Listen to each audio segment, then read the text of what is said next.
Greetings, everybody. This is Malik Assad Jafar, ghetto philosopher and superstar. Today's topic that we're going to be going into is, for some, the less enlightened. Maybe a little bit weird, but it's necessary. We're going to be talking about emotional vampires. Okay, that's what today's topic is. It's about emotional vampires. And first, let me start off by explaining, if you don't all know, which I'm sure we do. Wash my hair. My hair is wet and it's kind of messing with me. What a vampire actually is. Scratch that. Let me talk about how vampires are made. They're made either by two ways. One, willingly, or two, unwillingly. Alright? What I mean by that is that you either have people who want to engage in that type of behavior, they want that life, or B, they were caught up and put in a situation to be that which they don't want to be. And they roam the earth being this person that they don't like being. But nevertheless, they're still a vampire. Okay? Vampire. Now, with that said, what is an emotional vampire? Or a psychic vampire, or whatever anybody wants to call them. They are persons that drain you emotionally in the same way that you have the creation of the vampire either willingly or unwillingly. It's the same way that you have for a psychic vampire. They are emotional vampire. They are who they are willingly or unwillingly, but it does not change the fact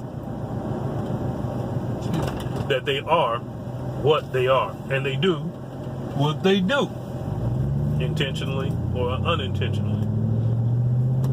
So I begin to recognize these emotional vampires in my life, and first let me go into explaining what the characteristics are of an emotional vampire. So the characteristic of an emotional vampire is one who long story short, they consume you.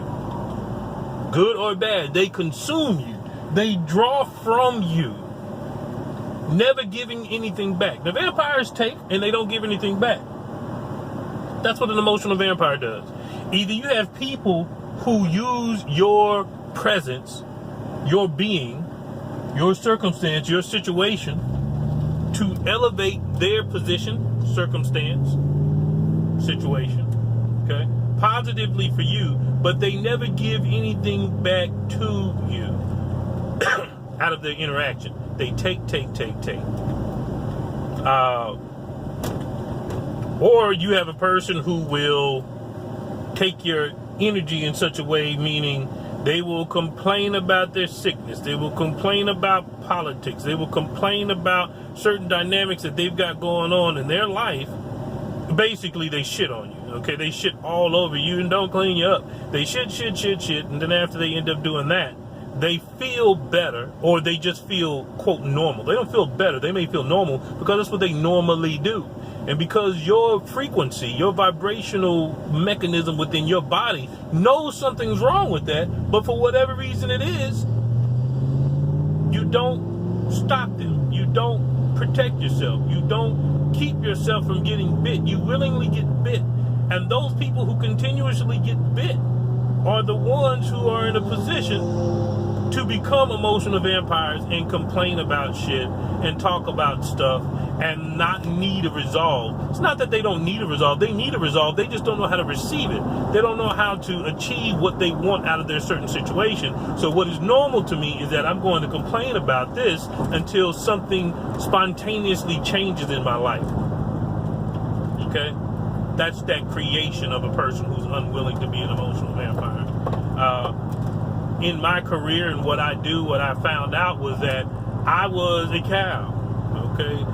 Meaning I had people biting on me all the time. I had people being emotional vampires to me, and I was supposed to accept that. Or I have been accepting that. Or I accept that based on my profession. And after a while, you know, people go to school as counselors to learn how to do blank and this and everything else. But at the end of the day, it doesn't matter. even numbers have limits. Everything has limits. And so it comes a point in time where you let that type of stuff go on and life events take place that are overwhelming, and then what do they say? Whoever they is. They'll say, well, you know what? You need to speak to a counselor. I am all for counseling in incremented dynamics. But as I'm looking at a counselor who needs a counselor to address life issues that are going on, you're just exacerbating the issue of emotional vampirism. Okay? So, hopefully this does not seem convoluted. I mean, this could really go somewhere. But the question is, all right, what am I supposed to do about it? I've got emotional vampires all through my life, Malik, and I want to do something different. What do?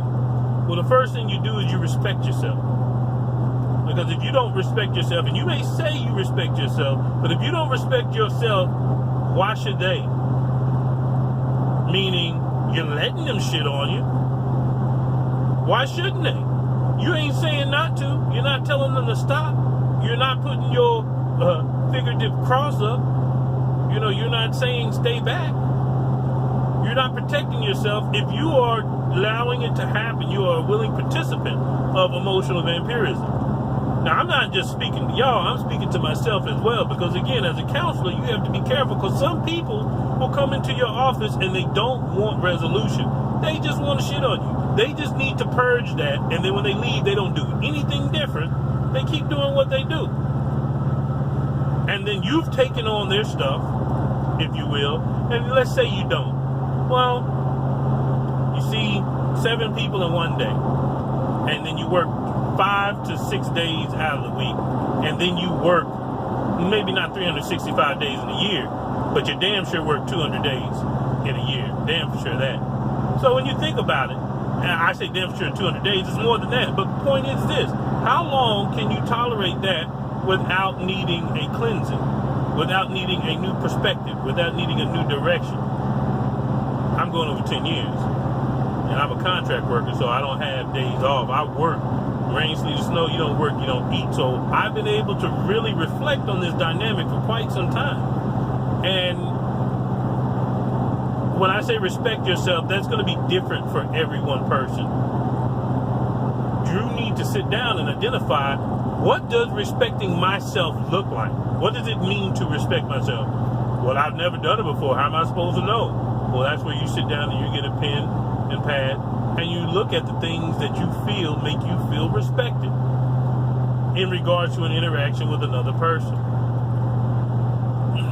The second thing you do in protecting yourself, meaning you keep these people away from you, the second thing that you end up doing is that you surround yourself with people who give into you. Okay? Your people, things, situations, you name it. When you engage with one another, there is something prosperous, positive, uplifting that comes from your engagement. Meaning, when you sit down with this person in particular, if your interaction causes you to leave without having received something, you wasted your time. You wasted your time. Well, some people are like, well, I'm invested in a friendship. Okay. You can have years of a friendship in somebody, and I'll be honest with you, because of what I do, I have friends, and I apologize to y'all if y'all do hear this, but I have friends who, you know, you shoot the shit, you talk to them about what goes on in your day, and after a while, it's funny, they know me as someone enlightened and educated and knows all this information and stuff like that, but as time has gone on, our conversations have been more about the drama at the job. Now, for me, I'm okay with talking about it because, you know, I'm venting to my friends. But every time you come around, if that's what you're saying, dude, you're not a very good friend. I mean, not that it's purposely done. Again, it's not intentionally. But that's not what a friendship is supposed to be about. There's a time and a place for that. Some people go to church to divulge and get that off in their chest. That's some people go to counseling. That's a place that you go to do that. You name it. You go places to make that happen. You don't give that to your friends. You don't shit on your friends. You don't shit on people you love. You don't be an emotional vampire. You stop it. You pump the brakes and you do something different. And you build that person up, either by way of conversation. I'm not saying give them anything, but I'm saying by conversation, by their time, by their, enlightenment, uplifting of feeling the dynamics. If that's not the kind of friendship you have, and when I say friendship, I'm also talking about relationships. If in your relationships, the person that you're with draws from you and takes from you emotionally and never gives back into you, that says a lot about that person who's with you. And because you love one another, guess what? People will continue to subject themselves to stuff because we love one another. But I think I've been pretty fortunate because the vampire that I had in my life let me know that this is what they were doing. And I appreciate that. They let me know that. And because when they let me know that, it's kind of like, what you going to do about it? And I was like, wow. As a counselor, if I was a physician, a heart specialist, and I'm 500 pounds, and I'm up here giving advice on how to live healthy, is anybody going to listen to me? So, being that she allowed me to do this, she really helped me to refocus direction and identify with the other people that are in my life that may be potentially doing the same things. And as a result, hopefully, people who have this awakening will be healthier and safer people to other individuals in their life. Be mindful of what I'm saying and protect yourself. Life is short. Don't fill your life up with emotional vampires. And please, please, please, try not to be one yourself. Y'all stay positive, be safe and blessed, and see you next time.